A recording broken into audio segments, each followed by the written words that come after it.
Saudaraku, Timnas Voli Putra Qatar berhasil mencuri satu kemenangan di set pertama atas Timnas Voli Putra Indonesia pada lanjutan babak penyisihan pool C di AFC Challenge Cup 2024 ini, di mana Timnas Voli Putra Qatar berhasil menutup set pertama dengan poin akhir yang cukup meyakinkan, yaitu 25-17 atas Timnas Voli Putra Indonesia.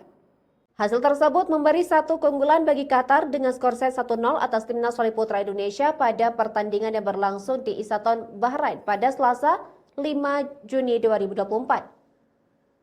Pada set pertama, Qatar langsung unjuk taji di awal laga lewat poin-poin keunggulan yang mereka peroleh.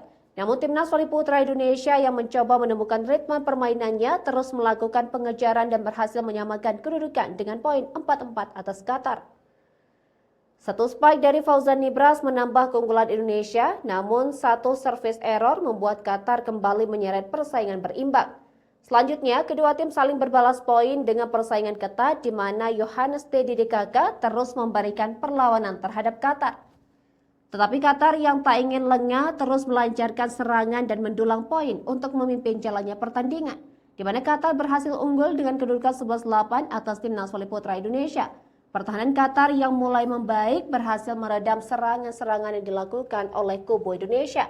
Dua pukulan dari Yohannes Dedi berhasil ditangguhkan dan menambah dominasi Qatar hingga pertengahan pertandingan.